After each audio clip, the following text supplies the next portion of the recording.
perspective. Mysticism is a spiritual perspective that we find in most religious traditions and even in the philosophical traditions. So it's, I consider it the possibility of a universal spirituality, because what we see in all these different religions through the ages is this little thread, this underground stream, whatever you want to call it, of mysticism, in which the great teachers have arrived at the same spiritual perspective that creates an opportunity, as I say, for a universal spirituality, for a unity among humanity, without necessarily, dissolving or replacing religious traditions, because one can be a mystic and have the mystical perspective, whether you're Christian, Jewish, Hindu, Buddhist, whatever, right?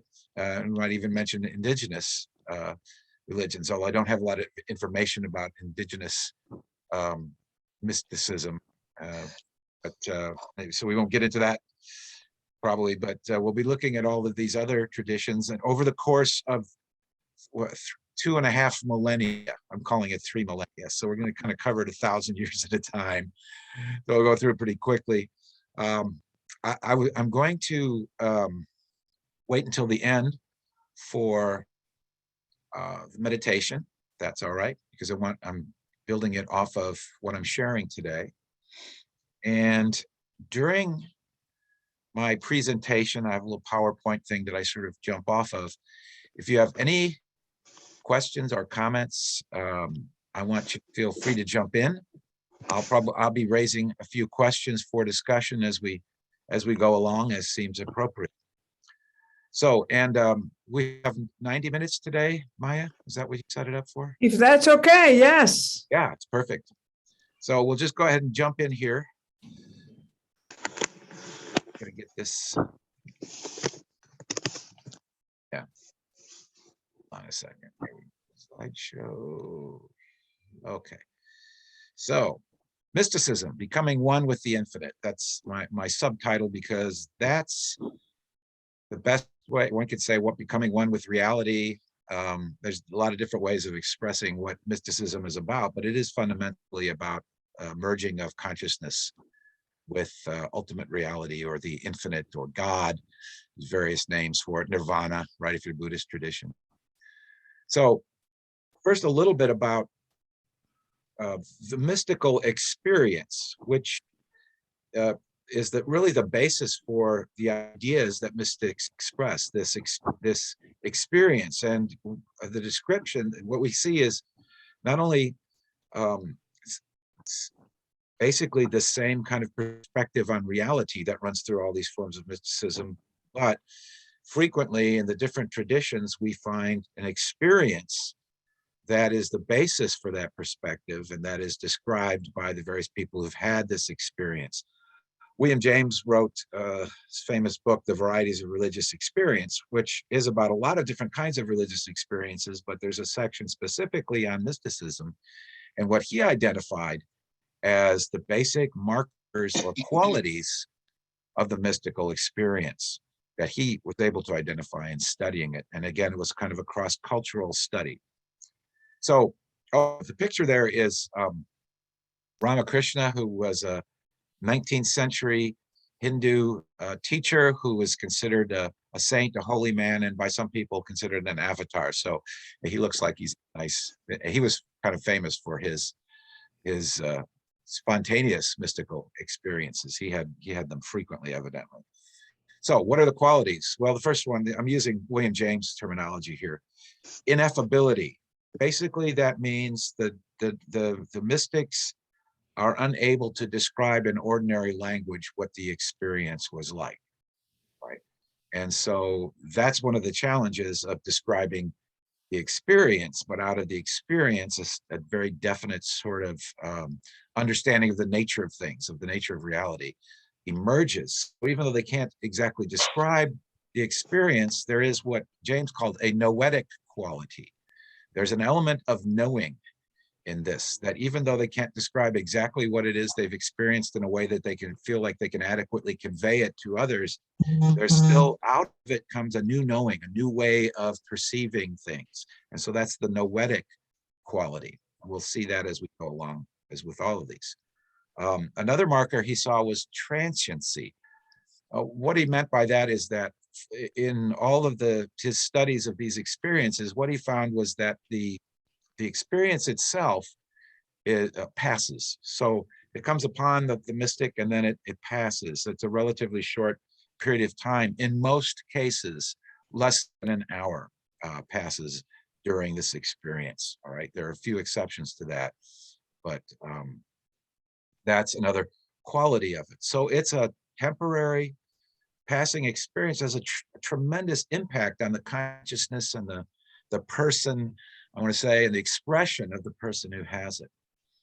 The fourth characteristic that he identified was passivity. And what he means by that is, even if the person had been pursuing this experience through a definite spiritual meditative path, the experience itself seems to come upon them without an act of their own will. If anything, it's an abeyance, as they say, of will. So it's something that comes upon the person rather than something that the person induces in a very sort of definite way. It seems to the person who has the experience that it simply spontaneously comes upon them. All right. So those are four markers that William James was able to identify in his research. There was another author who did an extensive study, probably even more extensive than William James, of mystical experiences and mysticism and the various writers on the topic. His name was Harold Happold. He wrote a wonderful book on mysticism. He called it a study and an anthology, was the subtitle. And Happold recognized and agreed with William James on the first four characteristics, but Happold also noticed three other common characteristics of the mystical experience. And this gets us a little bit into the noetic quality, the knowing quality, I guess. So the first one is consciousness of the oneness of everything. So the dilemma of duality, of right and wrong, good and evil, and self and other, all kinds of ideas of duality just sort of dissolve or are resolved in a unifying vision that perceives this oneness, this unity of everything. So in unity, we have the name of our movement, of our organizations, all reflect a quality of the mystical experience, which is the quality of unity, right? A second quality that Happold noticed was the sense of timelessness.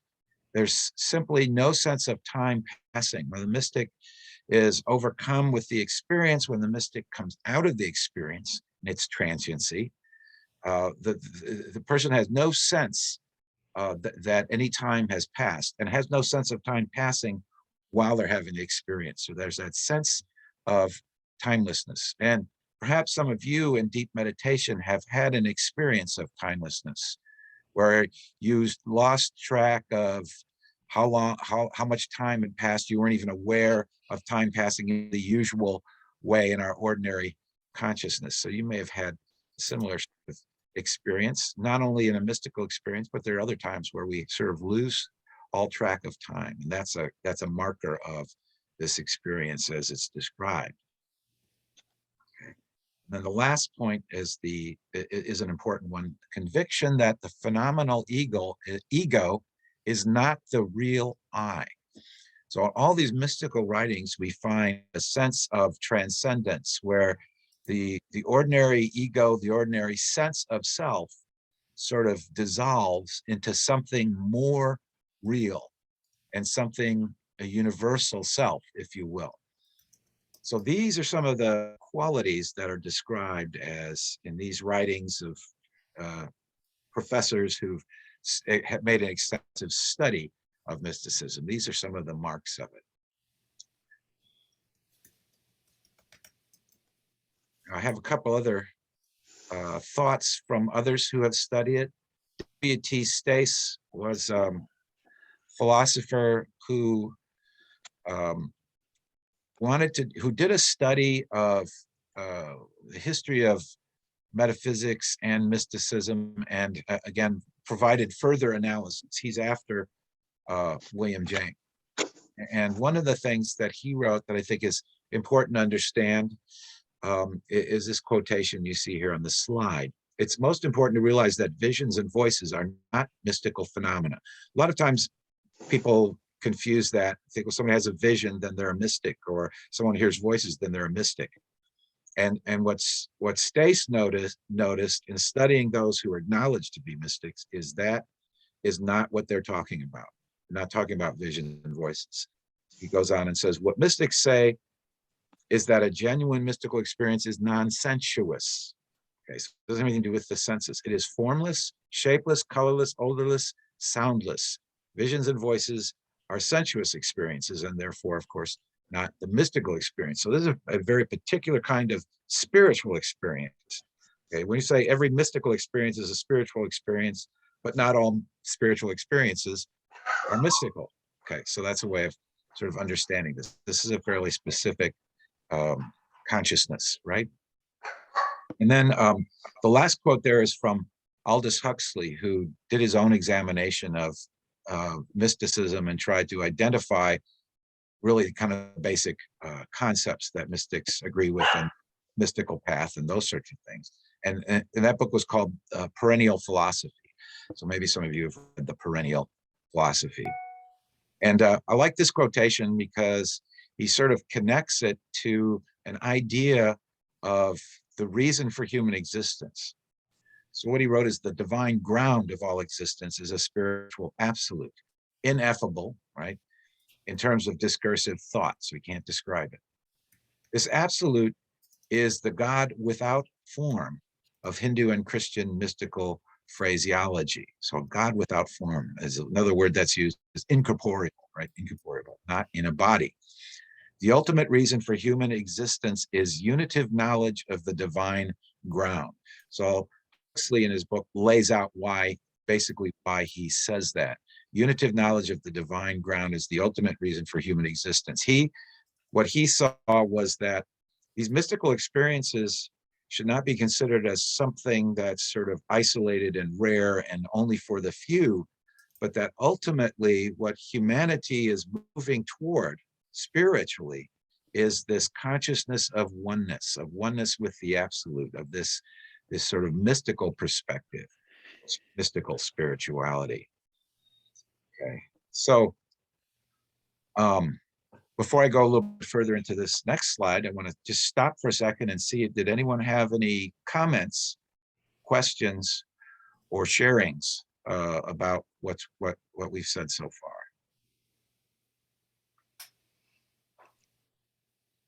Okay, looks like I have something. I just want to comment on the picture there. That's Saint Teresa of Avila, and what's missing is the picture. You don't see the sword, I don't think, which is really important. Oh, yeah. Well, I couldn't fit it all in there, plus my words, so I cropped the picture. But thank you. Yeah, just something to keep in mind. Thank you, Lisa. That's an important observation about. This is a pretty famous statue of Teresa of Avila, attempting to depict her descriptions of her mystical experience of being pierced to the heart. That's where the sword part comes in, and of her soul falling into a kind of swoon. It was a little part of the language that she used in describing her experiences. And you see the second quotation there is from Teresa of Avila. These are descriptions by a couple of mystics from different traditions that give us a sense of what the preceding comments about what a mystical experience is. It gives a sense of their description of it. And the first quotation, I'll come back to Teresa in a second. The first quotation is from Plotinus, and we'll get to Plotinus in the second millennium, I guess, mysticism. I did talk about him a couple weeks ago in a talk at Unity Montreal. And this is the way he describes the experience that he had, right? This is ecstasy. The terms ecstasy or bliss are common in these descriptions as well. This is ecstasy. It is the liberation of your mind from its finite consciousness. So all the boundaries are gone. This is gone. When you thus cease to be finite, you become one with the infinite. You realize this union, this identity. So he expresses here this idea. We'll see these ideas kind of repeated over and over again. The idea of identifying with the absolute, with the infinite, rather than with our finite human sense of self. You can understand then, he's trying to describe this experience that ultimately, how do we grasp this? How do you grasp it unless you actually have the experience? We can use our imagination to try to get a sense of what he's talking about, a sense of self that's not confined to the body or to our ego desires or to our sensory consciousness or even to our own sort of limitations of thinking. But it's an experience of union with the infinite, as Plotinus describes. Teresa of Avila wrote quite a bit about the mystical journey from the sort of 15th century, 16th century Catholic perspective. And but this is part of the way she describes her own experience. How what is called union takes place and what it is, I cannot tell. So there's that ineffability again. Then the Lord said to me, it dissolves utterly, my daughter, to rest more and more in me. It is no longer itself that lives, it is I. So I think this was what Teresa afterwards pondering an experience of union, and then in her time of prayer, not necessarily well, it wouldn't have been, the way she describes the experience, it wouldn't have been during that experience, but perhaps afterwards she felt she maybe heard this as a still small voice. As some of you have talked, got a sense of something that maybe you can put into words as guidance and that sort of thing. And so the description is, the important thing is the description. The self dissolves utterly in the divine. And so these are a couple of examples of descriptions of the experience. More of what we're going to be looking at in this course is a little bit more about descriptions of reality, the reality that comes to the mystic, rather than the specific experiences that they had. So these are just a couple of examples. So now we get into becoming one with the infinite, the first millennium, 800 BC, roughly to 200 CE. Okay. The first quotation is from the Upanishads, which are extremely difficult to date, but a sort of the best historical estimate is the Upanishads started to be written around 700 BCE. So this is quite a while back, right? Possibly as far back as 800. This is one of the older quotations from the Upanishads. Notice in Hinduism, in Hindu mysticism, there's no hesitancy to identify this absolute as the self, right? So in the Hindu tradition, you have the statement that's frequently repeated, Atman is Brahman, the self is God. So they don't have the sort of prohibition against that in Hinduism. So the self here, the Atman, is everywhere, without a body, without a shape, whole, pure, wise, all-knowing, far-shining, self-depending, all-transcending, in the eternal procession, assigning to every period its proper duty. So kind of the first idea here is a description of the dissolution of the individual self into the universal self, which doesn't have a body, doesn't have a shape, right? And so it's a pure sort of, I don't know what you call it, a spiritual knowing, whole, pure, wise, self-depending, all transcending, eternal, right? And so in the Vedas, which are the older Hindu texts, you don't really have this idea so clearly stated. which makes me, at least as, I haven't memorized all the Vedas or even necessarily read all the Vedas, so I'll start with that caveat. But it appears to me that wherever this idea of the self came from that's expressed in the Upanishads is a result not of borrowing from the older tradition ideas about God, because in the Vedas you find reference to different gods, the god of fire and so on and so forth, right? You don't see a reference back to that older way of seeing things. It's now an idea of a self that is universal yet shapeless, that the only qualities that one can ascribe to it are qualities of knowing and shining and so on, transcendence. So this is a very early example, I believe, of someone who had a mystical experience and attempted to describe it in the context of Hinduism. So when you think about Teresa of Avila's dissolving of the self into God, here the self is the actual reality behind our sense of self as body and so on. Another passage from the Upanishads and another common theme in mysticism. Remember, William James said it was ineffable, indescribable. And so you find this, I think, again, throughout the traditions, this is just an example of this kind of saying. Who says that spirit is not known, knows. Who claims that he knows nothing. The ignorant think that spirit lies within knowledge. The wise man knows it beyond knowledge. Spirit is known through revelation. The living man who finds spirit finds truth. So again, a sort of non-discursive notion of God. God not as a person, God not even as a being in the way we ordinarily think of beings, God as, or spirit, here as he uses the term or she uses the term. This is something that it is not known in the ordinary sense. It's beyond our usual abilities to describe things conceptually. And so he just simply makes, he or she, whoever the author is, makes this point. It's known only through revelation, through that, we say, that divine experience.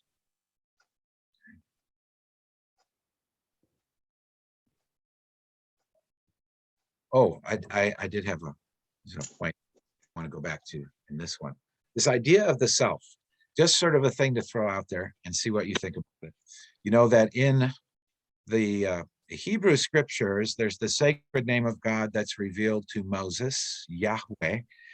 When it's translated into English, it is translated as I am that I am. Okay, well, I am is a name, one might say, of the self, or a claiming of self.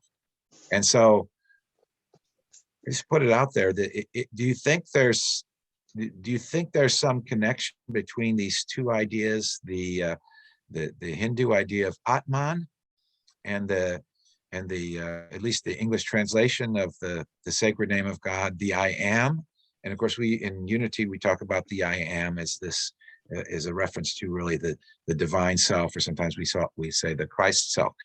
Do you think there's a connection between that, or do you think it's just a coincidence that the name of God in the Hebrew scriptures is the I am, and the name of God in the Hindu scriptures is, one of the names anyway, is the self, or the Atman? Any thoughts on that? I can venture some. Oh, Lisa? go ahead, Rosemary. That's okay. You go ahead. So something that I've heard described as, a common thread between all the mystical traditions is that, or really any tradition, is that if it's true, if something is really, really true, it's true for everyone and everywhere. And so it doesn't necessarily have to be a coincidence, or it's just truth revealing itself to different traditions and different people at different times, but it's what's true. Oh, okay. I like that explanation, Lisa. I love that. Thank you for sharing that. Yeah. And Rosemary? I was going to mention that there is most likely a historical connection, that mysticism, any time in human history, seems to have come down through sort of like a trickle through various traditions, but it's always basically the same thing, which is what's coming up here.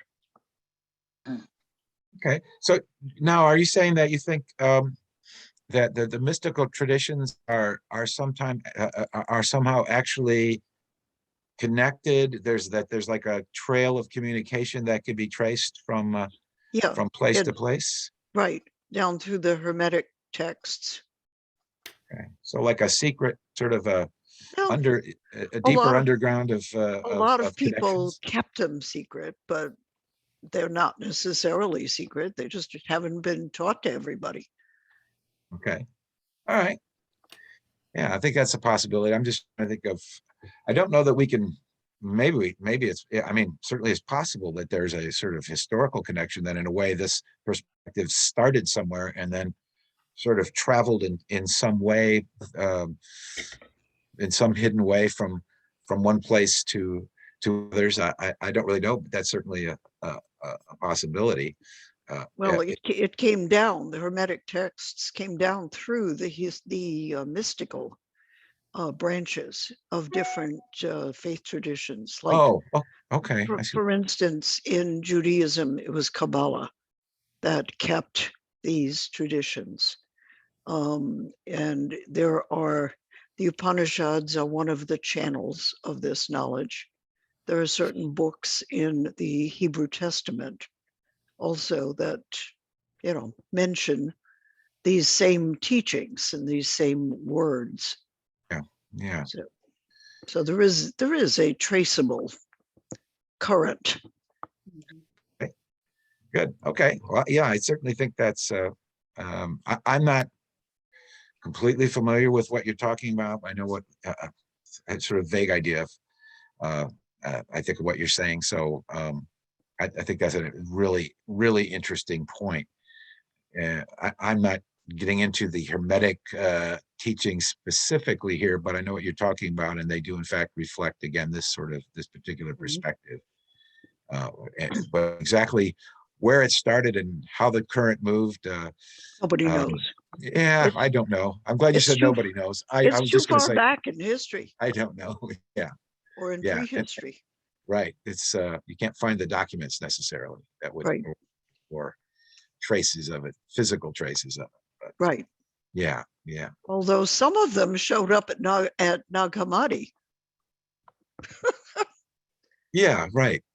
Not, yeah, Nag Hammadi's, that particular uh, collection of texts is very illuminating about ideas that did not become a part of the main current of traditional religions, right? Right. Right. It's so, but it was there, and that was sort of revealing. Oh my gosh, there were all these other ideas that didn't become a part of mainstream religious creeds and practices, but there they were in that very early period. They're in the Middle East, in Egypt. Yeah. Right. Yeah. Do any of the Unity ministers remember Frank Judici? Yeah, I sure do. When He he was my talked Bible. about how they put the Bible together, it was like a committee. How many Yeah. think this should go in, Well, yep. And Right. that was very political. Yeah, of a course. committee of all men, by the way, we should point Yep. out. Absolutely. Right. No offense, Well, Jim.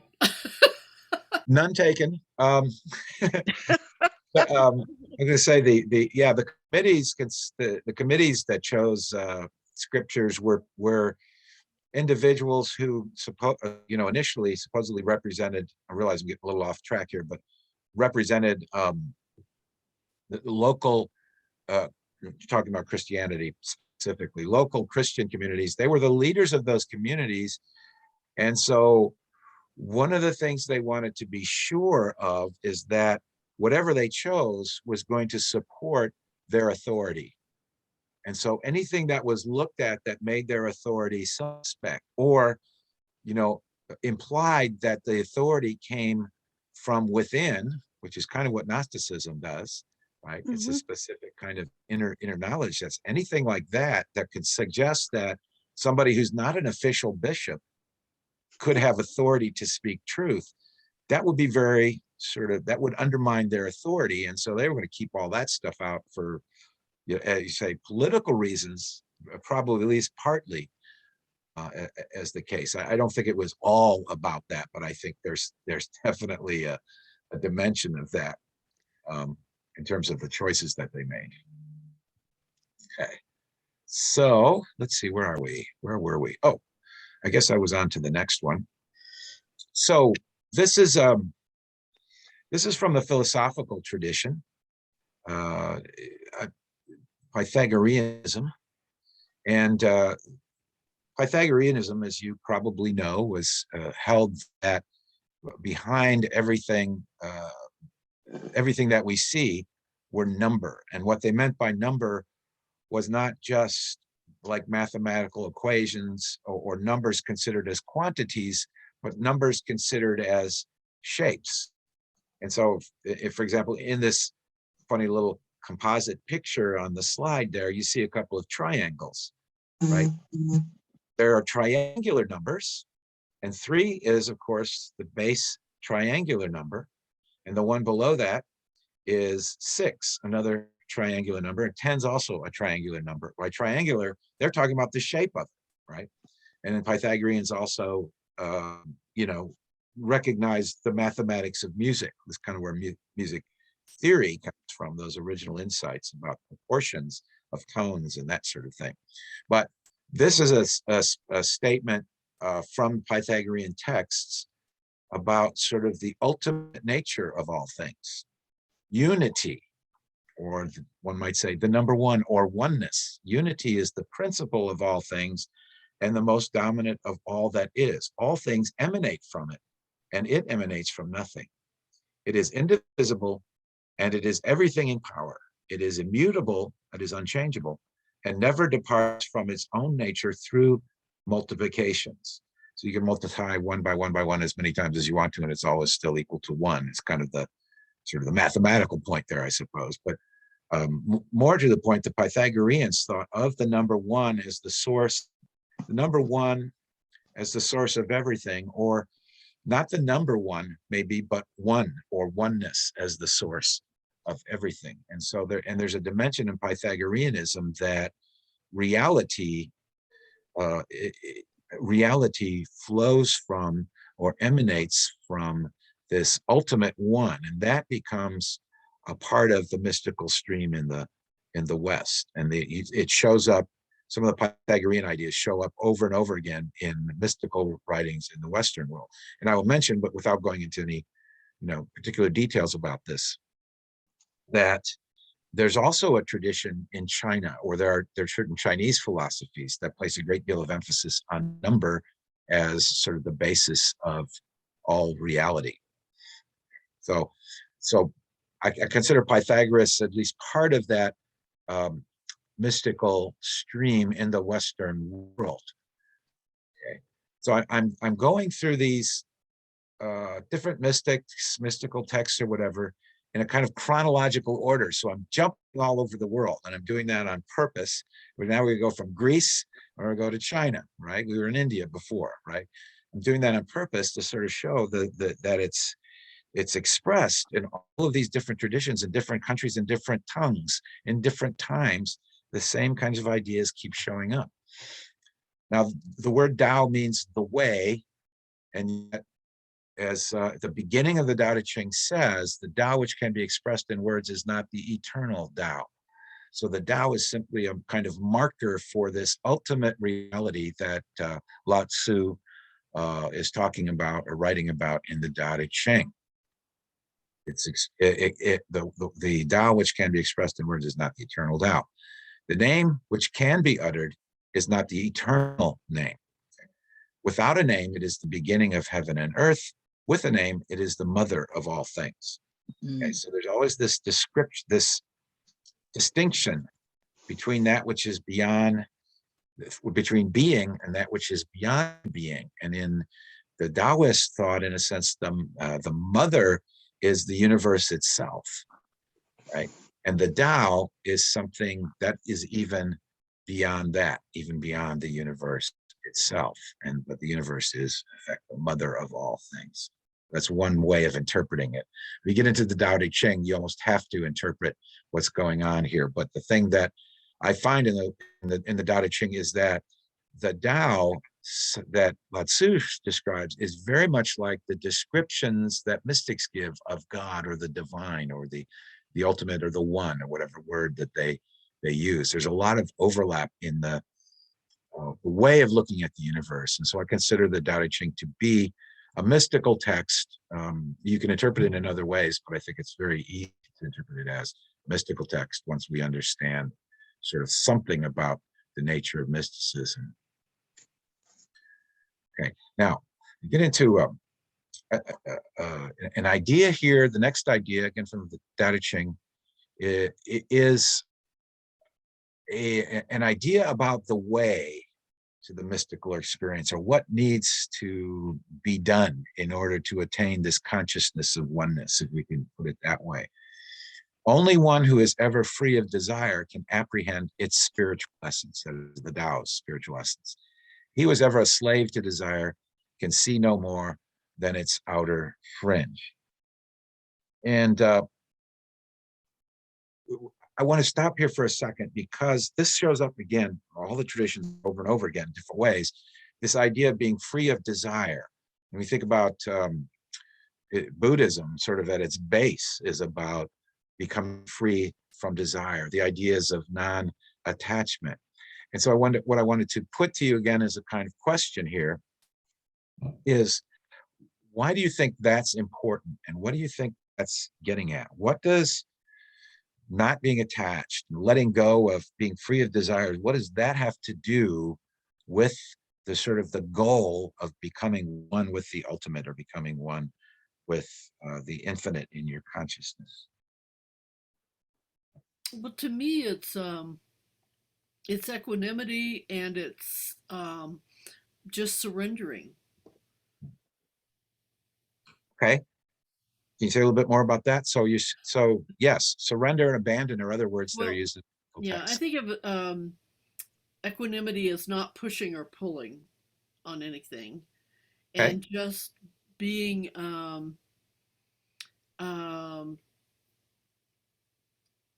just surrendering to what is. It's like in 12-step rooms, we say the only prayer is, what next, or whatever, It's like, whatever. Yes, thy kingdom come, thy will be done. It's the Lord's Prayer language, right? Okay, so if you're not pushing and pulling, if you're not attached to particular outcomes, right, then that creates a space in your consciousness for something larger than yourself.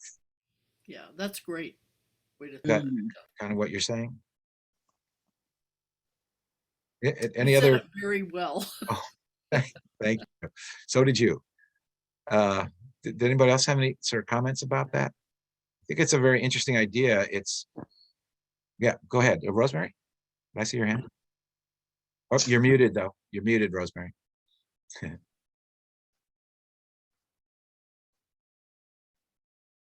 Sorry. It shows up in unity teachings as one of the 12 powers. Yes. That it's one of the things that we need to exercise in order to be available to oneness. Yes. And the power is called Release Peace. or elimination. Okay. Yeah. I actually like the renunciation as a name for it, because in the mystical tradition you find that word showing up in the different traditions. They talk about being a renunciate is somebody's spiritual path. But yeah, I'm fine with any of it. I call the disciple associated with Least Thaddeus the plumber. I like that too. Yeah. Do you assign little professions to all of the different powers? No, but that one I do. Okay. If you ever decide to do a 12-hours thing where you talk about the different professions that they hold, I would love okay. to I'll think about that. Yeah. It's an encouraging start. Start with the plumber. It's very important. Yeah. Any other thoughts about renunciation, now that we named it, as related to this pursuit of becoming one with, or consciously one with one? Yeah, Diane? Well, to me, it relates to giving up our human experience. You know, we say we're spiritual beings having human experience. We also say that it's Earth School. So to me, it's like we are kind of graduating, you know, letting go of the earthly part of our being and relying on the spiritual part of our being, or at least maybe balancing them. Oh, yeah, very nice. I like that. I saw Lisa nodding. She was agreeing with part of that. I can't see everybody at once, so I'm trying to sort of scroll through and see who has something to say. I think Diane makes the point that I was going to make only more eloquently. And for me, it was more just about senses, like letting go of our human senses in exchange for, like she said, the spiritual experience. Oh, yeah. I like that you used the word senses there, because that's definitely what the mystical consciousness is, sort of beyond our normal sensory experience. You're not really technically seeing, feeling, thinking, smelling, tasting in the normal sort of way in a mystical experience. So I like that you use that. Good. All right. So yeah, you're getting the idea. So it's, again, we'll see it in other quotations as well. This last quotation, and the second one here, is just the idea of the all-pervadingness of the great Tao. That's another theme in the mystical tradition, is that God's not in a particular place, or the divine's not in a particular place. It's everywhere. And consequently, because it's not a particular place, they can say both it's everywhere and it's nowhere. You sometimes find that language as well, sort of paradoxical language to try to get at something that's beyond language. It can be at once on the right and left. All things depend on it for life, and it rejects them not. It loves and nourishes all things return to it. All things under heaven are products of being, but being itself is the product of not being. The sort of idea of the Tao as empty, as he puts it in another passage, and in mysticism, this sort of notion that because God transcends all of our language, God is not a thing, because things require boundaries, limits, descriptions, concepts, and so on. And the divine, or the Tao, or the one, is beyond all of that, right? Okay, so let's see what else we have here. Oh, okay, so this is, the picture here is a depiction of Chuang Tzu. And whenever you see a picture, these Chinese pictures of Chuang Tzu, there's almost always a butterfly, right? And that's because Chuang Tzu had this famous passage where he described that he once, I'm just going to paraphrase, he dreamt he was a butterfly. And when he woke up, he saw that he was dreaming about that he was a butterfly. But then he thought further and said, what if I, Chuang Tzu, what if I am a butterfly dreaming that I am Chuang Tzu, right? Was it Chuang Tzu dreaming the butterfly, or was the butterfly dreaming that he was Chuang Tzu, right? And so he likes to use, he's later than the, later development of Taoism, but he likes to use this, I'm going to call it a metaphor, this metaphor of dream from that experience. And so he wrote that when we dream, we do not know that we are dreaming. In our dreams, we may even interpret our dreams. Only after we are awake do we know we have dreamed. Finally, there comes a great awakening, and then we know life is a great dream. So there's a suggestion often in mysticism that the world as we ordinarily experience is somewhat illusionary. Here he sort of straightforwardly says it's a dream, that it's not reality. It's not ultimate reality. So they might describe it as an illusion, or they might describe it as a dependent reality or derivative reality or a limited perspective on reality, but ultimately they've experienced reality as something beyond what we think when we wake up and, in my case, wake up and get a cup of coffee and try to get started on my day, right? That's not the real self, right? That's not the reality. That's just, in a way, kind of more dreaming, in effect, is a sort of way of looking at it. So sometimes even in mysticism, you will just find a sort of denial of sort of the whole notion that there's a physical world. Right? Physical world itself is a dream or an illusion. So that's another theme that sort of runs through it. So I want to check. Oh, I'm just checking my little clock that I can't see. Okay. Okay, so now we jump back to Greece, right, and to Plato, and you see a picture here that depicts an allegory that Plato describes in the Republic. When he's talking, well, actually Socrates is describing it. It's about the philosophical path, if you will. It's about the nature of reality, and it's an allegory. So in the allegory, there are people.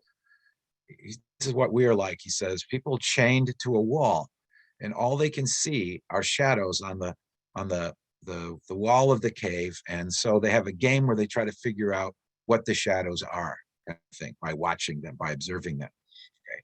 But in the allegory, the shadows are actually cast by these little sort of puppets. So you see that on the other side of the wall, there are individuals holding up these little puppets, right? These things that are imitations of the real. That's the metaphor, that's the allegory. So they're holding it up, and then there's this fire, which represents the sun in the allegory, and the fire is casting shadows. So the people that are holding up the puppets are the supposed experts, or the opinions, if you will, about what reality is. And so the people that the people holding up the puppets maybe have a better idea of reality than the people who are chained to the wall and just looking at the shadows that they cast.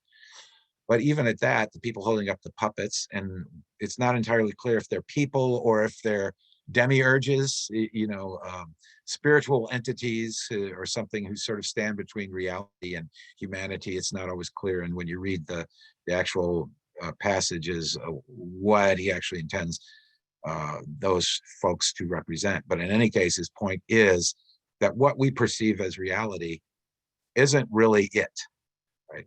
So how do we get at reality? Well, we've got to escape and climb out of the cave, right? And so in the very far right here, you'll see, I don't know if you can make it out on your computer monitor, but there's a guy climbing up out of the cave to go into the real world, to see the real sun and the true forms of reality.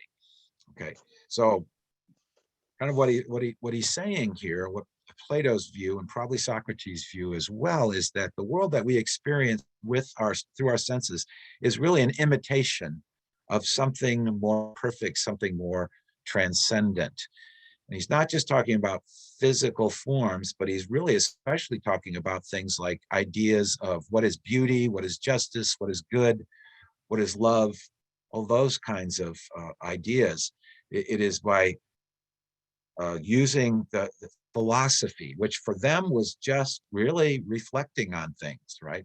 And maybe even sort of discussing things to try to determine what is the nature of beauty by having a conversation, the philosophical path. It's clear from the descriptions of Socrates' life anyway, that Socrates could go into a very deep state of meditation. People described seeing Socrates standing without moving, without seeing and hearing, standing all night, right? In this sort of deep contemplation, right? And then he would wake up and go on with his day. When the morning came, that morning would be what woke him up. That doesn't mean he always was that way, but people described him doing that. And so he appears to have had some fairly, at least by reputation, some fairly intense internal experiences. And one would suspect that because his view of reality was very different from his contemporaries, more aligned with and probably influenced by Pythagorean philosophy. So the realm of there's a reality that transcends our sensory nature and even a lot of our reasoning, right? So he's saying that our reasoning isn't necessarily accurate either. That's why we have to keep climbing up. We have to keep ascending to a higher consciousness. So what that means in practice is more clearly stated here in Plato on the ascent of the soul. Okay, so here's kind of what the path. The man who will pursue the right way to this goal, to knowledge of truth, if you will, must begin when he is young by applying himself to contemplation of physical beauty.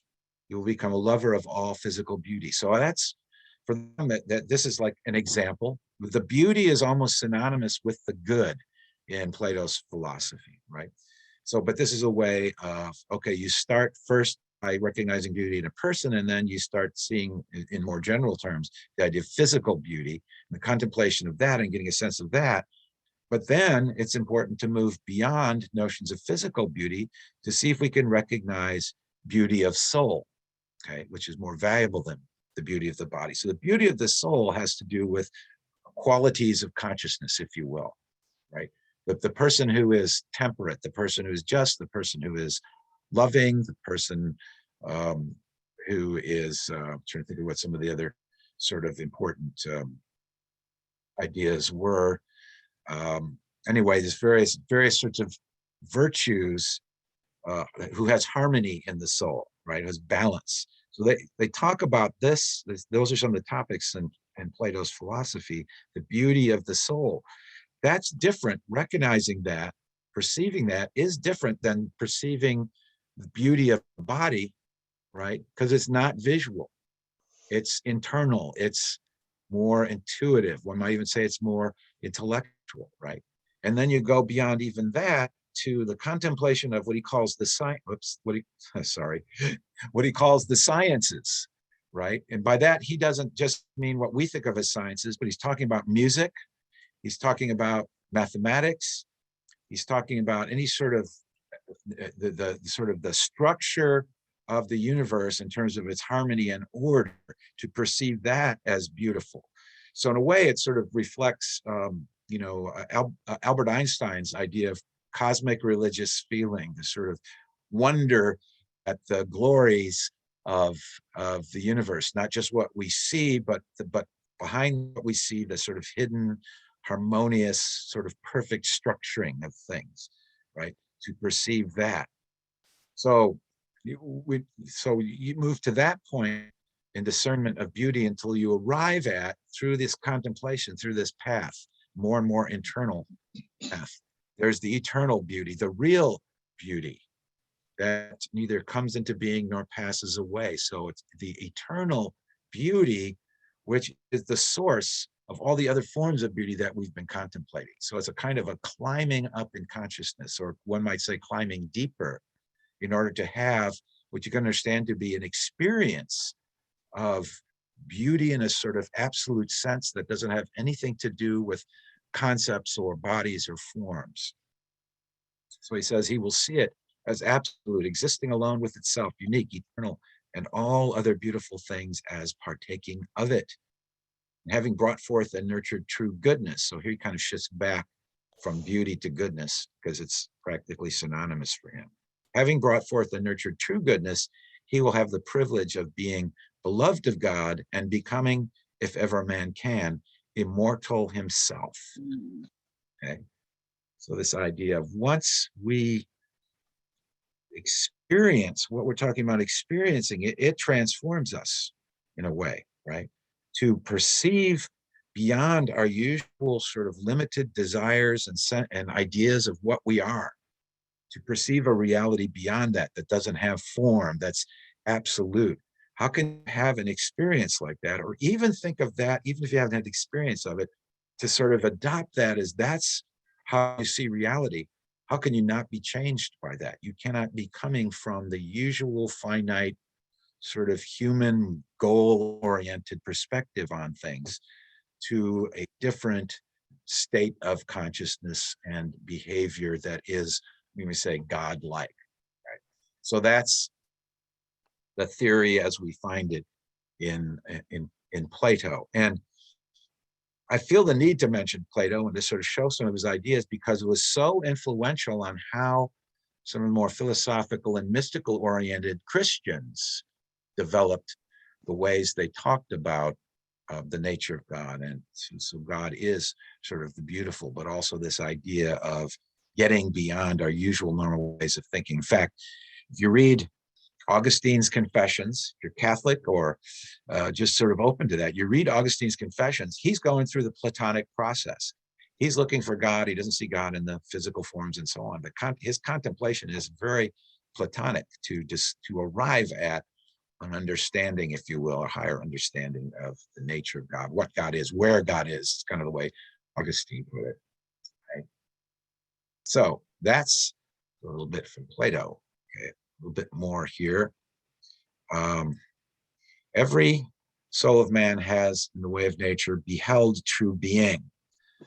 Okay, so what Plato's saying here, sure, in this passage is our souls, as in effect, as immortal, as godlike, have gone through, he's a believer in reincarnation, gone through many lives and have visited, have ascended to the realm of forms that are sort of in the afterlife and have caught a glimpse of reality in the afterlife. But having done that, when we reincarnate, we don't always easily recall the things of the other world, as he puts it, the realm of forms. We don't easily recall that. We may have lost the memory of the holy things which once they saw. Okay. So born again, and he's got a whole sort of, a whole sort of teaching on reincarnation and the different levels that one ascends through and all that sort of thing you find in Plato. But it really reflects his notion of knowledge. And I think Socrates' notion of knowledge. How do you get knowledge? Well, you just have to keep asking questions until you remember what your soul already knows. Till you remember what justice is, you remember what love is. So it goes on and says, for there is no light of justice or temperance or any of the higher ideas in the earthly copies of them. Here we go back to the cave metaphor, right? They are seen through a glass dimly. Paul uses that phrase in one of the things we see as in a glass darkly, as it's often translated. They're seen through a glass dimly. And there are few who, going to the images, behold in them the realities, and these only difficulty. So he sees it as a sort of process where we have to start from what we can perceive, but get beyond that to discern these sort of higher realities and ultimately the eternal absolute, which is all good and all beauty. Okay, that's what I want to go through for our little meditation today, is the Platonic ascent, just as a sort of starting place, a sort of opening sort of meditation, just to see that this is something that you can do, right? You can contemplate the nature of beauty and arrive at a sort of deeper sense of things. Okay, and so I have, again, check on my time because I want to save time for that and for questions. Okay.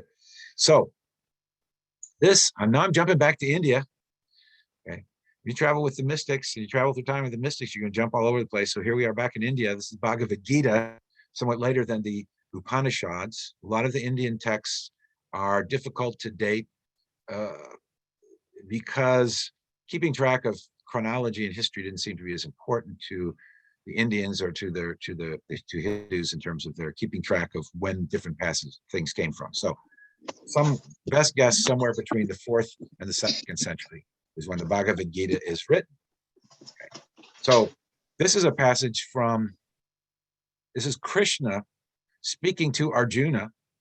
In the story of the Bhagavad Gita, Arjuna is a warrior and a prince who doesn't want to go to battle because the people he's battling, he's in a civil war. It's his cousins, all right? He doesn't want to kill his cousins. And so Krishna is, of course, God incarnate, but Arjuna doesn't know that initially. And Krishna is simply his chariot driver. So that if they go into battle and there'd be a guy driving the chariot, and then, of course, Arjuna is an archer. And so he's the one who's firing arrows and so on. Okay, that's sort of the setup. And so Krishna gets into this conversation with Arjuna to try to explain to him why it's okay for him to go into battle, because that's what his duty is. So it's kind of about an idea of duty. And in the context of that discussion, Krishna also says, death basically says death is an illusion. You can't really kill anybody. You yourself cannot be killed, right? We're eternal beings. This is sort of part of his message here.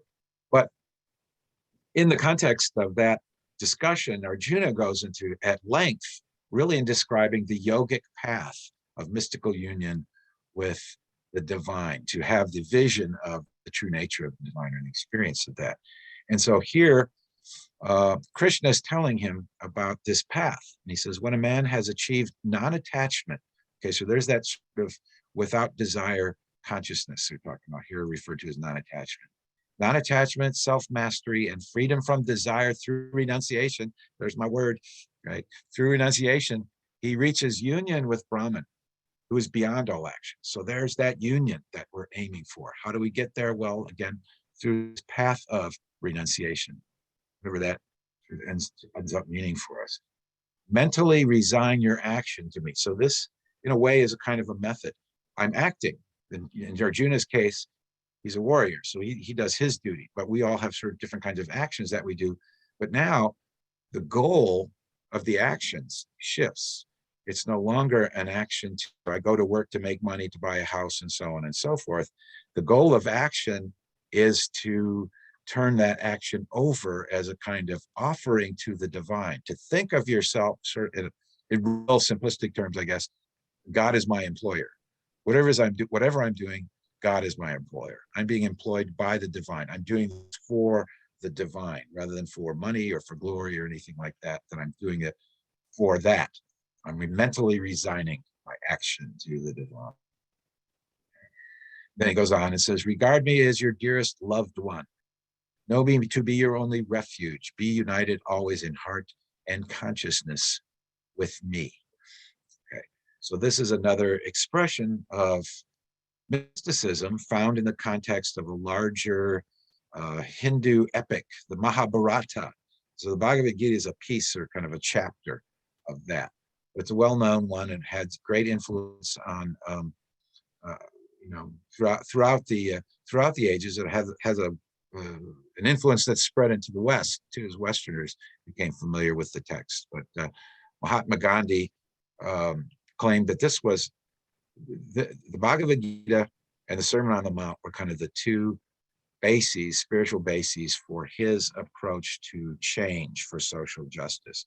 How to do it. How to do it is, again, through the resigning of action.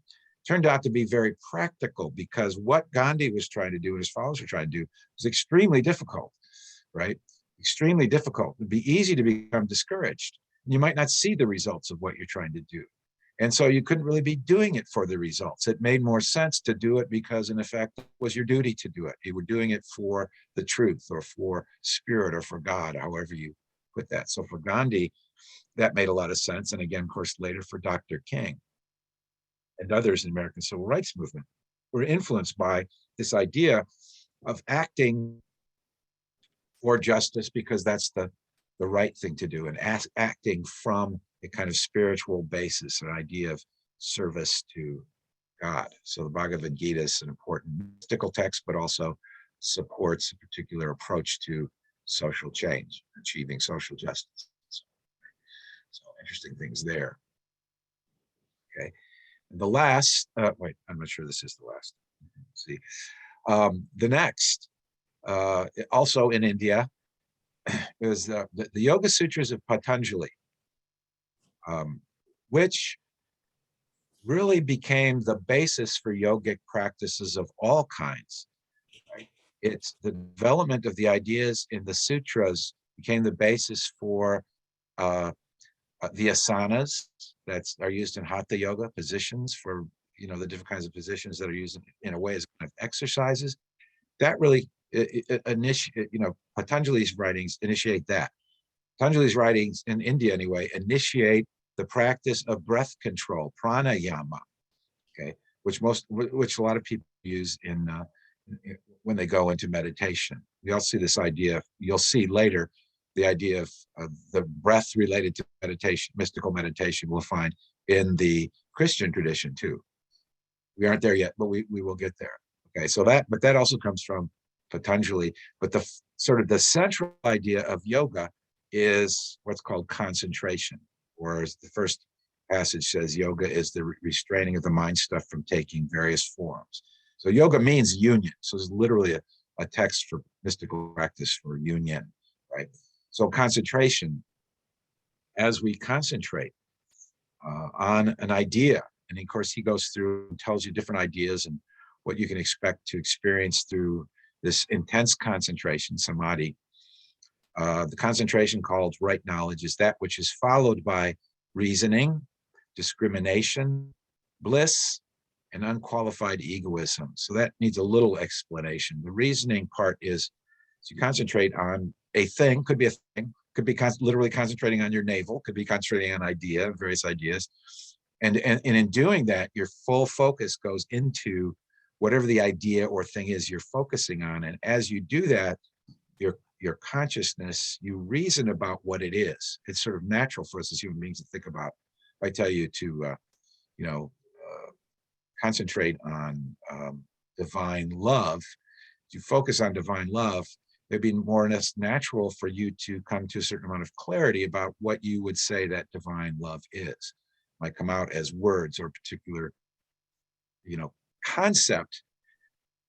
But beyond the reasoning part of it, whatever that may be, comes the discrimination, the discernment of the difference between, I think more specifically in this case, between nature and consciousness, between the natural world and consciousness. And then ultimately, sort of this path, as Patanjali describes it, is to in effect, detach from, if I can put it that way, or transcend earthly limited kinds of experiences and concepts to right discrimination, where you can tell the difference between nature and the self, the Atman, the self that that is referred to in the Upanishads, the absolute, right? And in this path, it goes from this reasoning to this discrimination, then to the experience of bliss. And unqualified egoism just means, the self beyond qualities. Right, sort of what that means. So this is again all various meditative practices, yogic practices, kind of all derived from these fairly simple sorts of statements, a list of sayings of Patanjali. And I'll give you like an example, by the way, of some of the things that you find in the sutras. He tells you how to remember past lives. Basically, you make samadhi, you concentrate on your memories. And eventually, as you concentrate on your memories, you will remember past lives. And this is pretty much what people do with regressive hypnosis.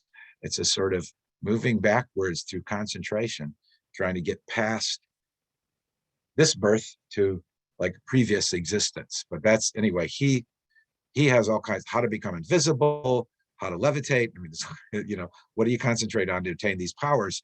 But Patanjali's point is you can gain all these powers, but that's not liberation.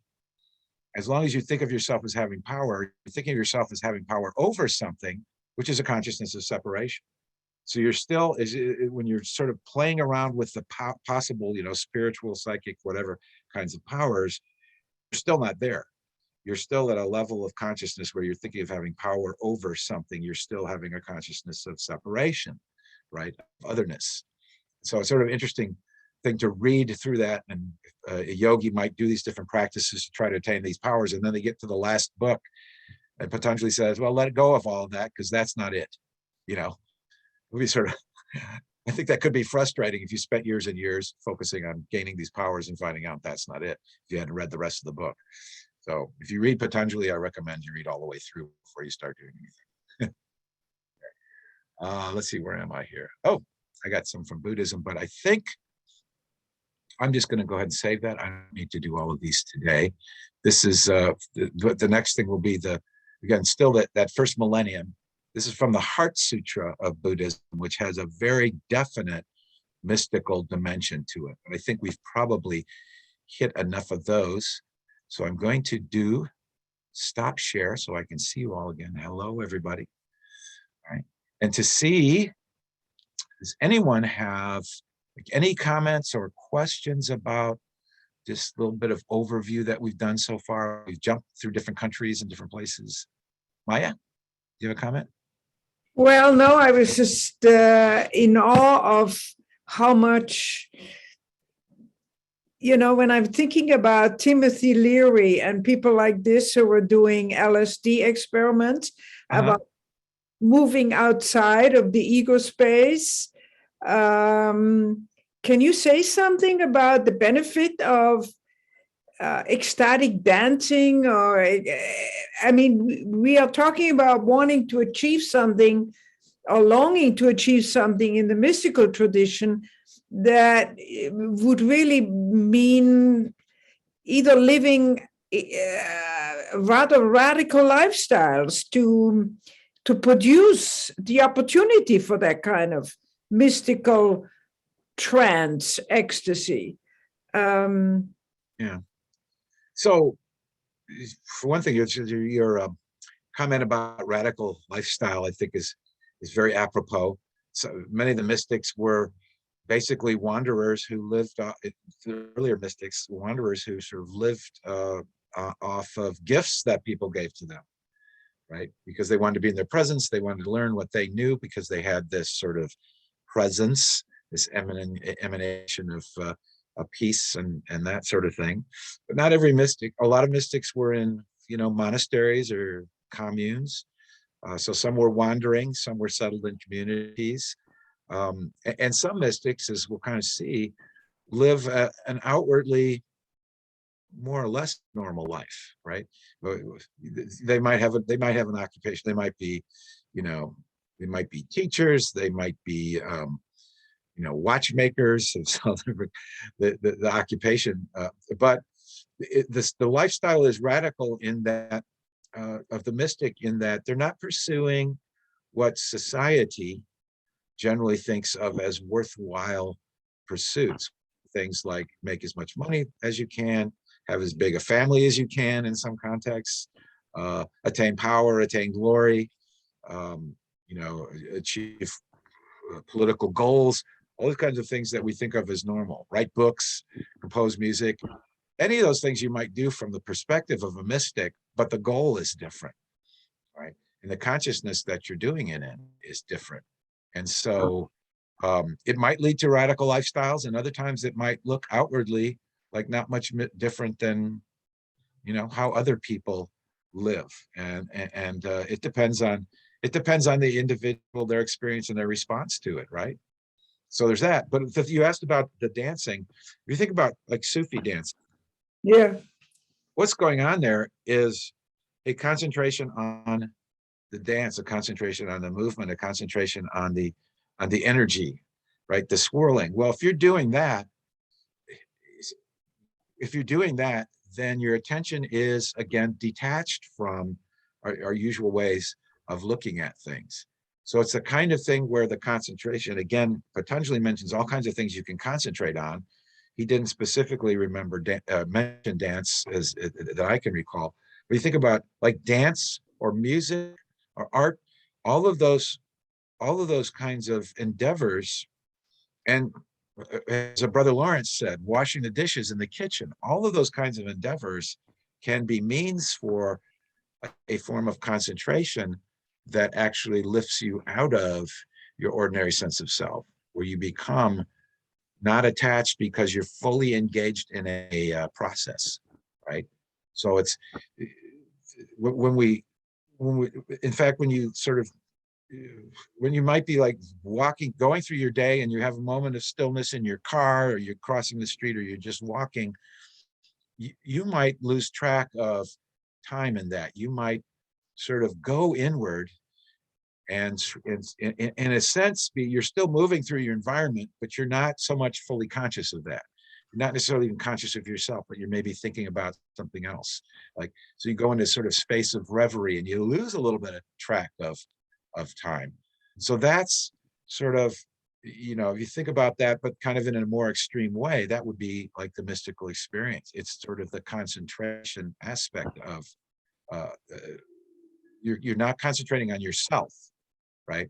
You're not concentrating on personal goals. You're fully mindful in the occasion. Mindfulness is another sort of a kind of meditation that can lead to mystical experiences, right? So, yeah, but I mean, it's a really good question, because I'm glad you kind of went there, because the thing with the dancing is a really good thing. A great musician or artist is so fully engaged with their process and their art that they have sort of lost sense that the ego is not there anymore. You know, I'm doing this because I'm a great artist. I'm doing this because I'm a great musician. The more you start thinking stuff like that, the less effectively you express your music. It even can happen in sports. They talk about being in the zone. The guy's in the zone. Well, this athlete is in the zone. They're not thinking. They're not planning, right? They're not reflecting on, oh, will I win this match, or will I lose, or I lost that last point? What do I do next? They're fully focused in the present, in the energy. They're in the zone, and that's when they're most effective. It's not that easy to get to, but none of these things are. But you hear people talking about being in the zone. I've been in the zone playing tennis a few times. You understand what this is? I'm not, where I'm no longer in my ego planning. I'm just, in the flow. Play tennis anymore, so I can't do that. But I can remember sort of being in the zone some occasions when I was playing, right? So I think there's there's an element in anything in life, in a way, that you can be not in your ego, not thinking about past, not thinking about the future, fully present, and sort of being in an energy or feeling or flowing from creative, artistic, whatever you want to call it, intuition. That it's a kind of meditation. And I don't know if that, I think probably most mystics, when they actually have their experiences, are consciously sitting down and meditation, or in a very few cases, maybe like Socrates, standing while they're doing the meditation. The picture of the guy I showed in that very early slide of Ramakrishna would like stand on one foot for hours in deep ecstatic meditation, according to the reports of his followers. So it's very extraordinary. I can't even imagine doing that, by the way, but that's what was reported about him. So that's a very sort of intense state of stillness. The ecstatic state tends to be you're physically still, rather than playing tennis, for example, right? But the playing tennis, the doing art, can be something that leads you to a greater ability to have the experience of stillness and sort of the ultimate merging. Some of this is theory, some of it is experience that I'm talking from. So I don't claim to be so much an expert on mystics as somebody who's really interested in mysticism for a variety of reasons. So, any other thoughts or questions? Yeah, I Rendell? just wanted to say that I always showed the legend of Bagger Vance during prayer chaplain training, because it's about, find the field, see the field. Yeah. Yeah. Yeah. And that's based on the Bhagavad-Gita. Mm-hmm. Oh, and yeah, that whole movie is, Arjuna. Yeah. Arjuna, what is his name? Randolph Juna, what abbreviated, it's Arjuna. Yeah. Right. Yeah. I know it's fun to watch that movie from that perspective. A little bit of knowledge of the Bhagavad-Gita goes a long way to see another sort of dimension in the legend of Bagger Vance. Yeah. Yeah, I'd always tell the prayer chaplain candidates to, watch the movie and see how it might relate to prayer chaplaincy. And we'd always have a great discussion afterwards, because you got to find your swing. Yeah. You got to find your place in the field. Yes. It's sort of the duty idea, right? That Arjuna's place in the field in the Bhagavad Gita was to be a warrior and to be engaged in this particular battle for particular reasons of justice, kind of thing, right? So that's not who he was. And it was by finding out that was not who he was that he was able to move forward and do what was his thing to do in his field. Right. Yeah. Cool. Yeah. Good. Yeah. I highly recommend that movie. I believe there are adult moments in it, so that's a sort of thing to be warned about. Probably you don't show it. Well, the greatest scene about making an amends is the apology that Adele does to him. So look for the apology. Oh yeah, I'd forgotten about that. I have to rewatch it. It's a great example of how not to apologize. Okay. Now I'm gonna have to watch it again because I don't remember the details of that scene. Yeah. Okay, so any other questions or comments? I did want to do a little bit of meditation, and I'm getting close to my end of my time here. So, okay. If we can do that, I will invite you to take a few moments to get comfortable. I'm going to concentrate on the idea of beauty, following Plato's notion of contemplating beauty. So, as you begin to relax and breathe into this moment, I invite you to think about, first of all, things that you find that are beautiful visually, or if you're an auditory person, beautiful music, beautiful art, beautiful scenery, beautiful people. Any sort of physical idea of beauty, just let those sort of roll through your mind and see them.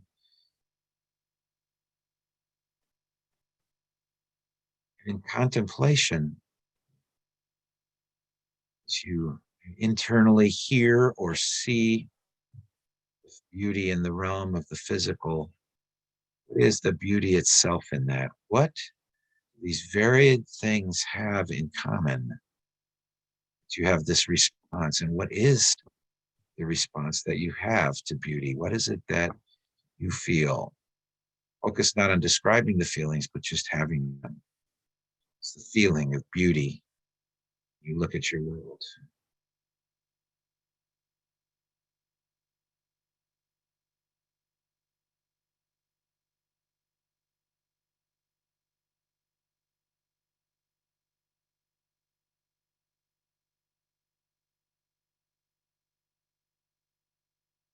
And when you're ready to move a little bit deeper,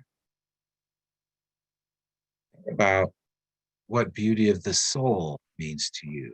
Maybe you begin by thinking about people you know or have experienced, you thought of as having a beautiful soul.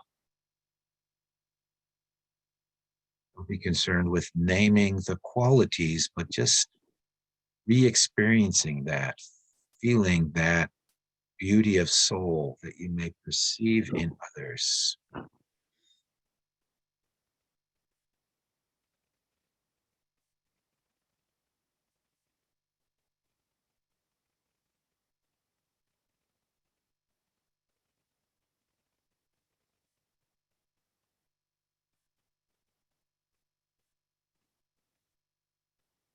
You get a sense or a feel for that.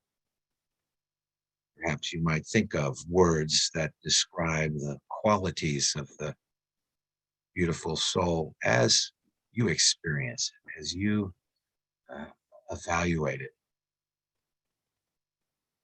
What is the feeling? What are the qualities of the beautiful soul?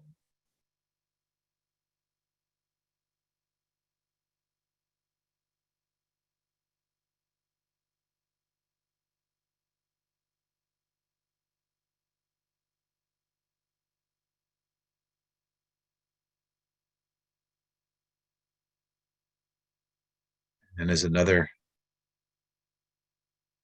point of concentration, if you think about some of the music that you've heard that seems to you to be the most beautiful, it's a musical experience. As you recall the sound of the song, instrumental, as you let the music come into your consciousness,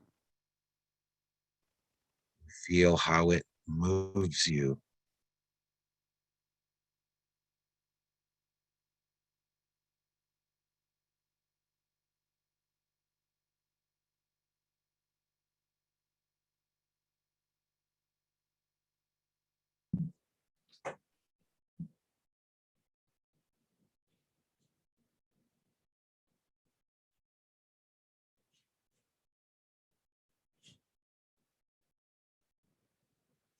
You're opening to the feeling that's connected to all these ideas of beauty, physical beauty, soul beauty, music, beauty of music, beauty of sciences. You discern why mathematicians find mathematics beautiful. Or physicists find the study of physical laws beautiful. Many of them do.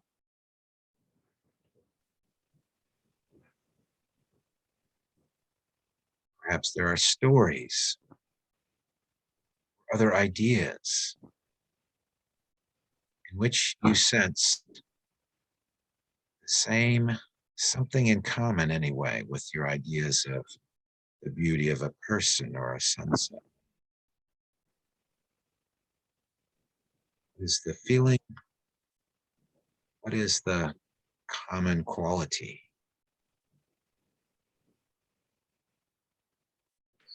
I'm just going to let you on your own contemplate these things for a while in the silence.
I invite you to keep any insights that you received in your heart.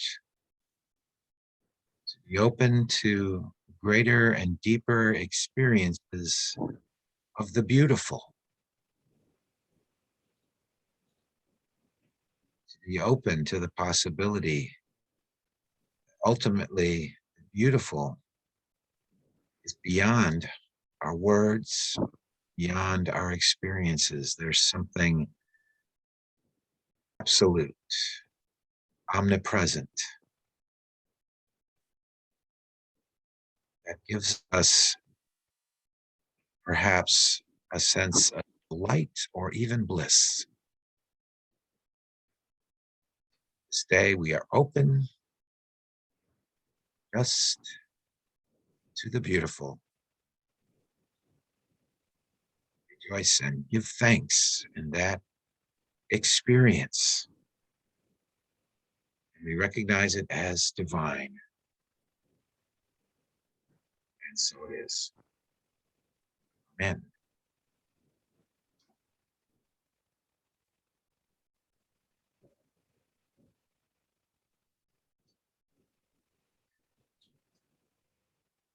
This concludes our experience for today in the realm of the mystics. And I look forward to seeing you all next week, I hope. Thank you. Thank you. Thank you all for joining. Marjorie and Wilma and Gloria. Will it be the same Zoom link next time? Yes, always. Yes, yes. Lovely. Same time, same network, same link. Yeah. Thank you. All right. Okay. Bye-bye. Thank you. Goodbye. Tani. Goodbye, Tani. I'm good. I made it back. It was a wonderful experience. Thank you. Are you glad? Bye. Bye, Gloria. Bye, Marjorie.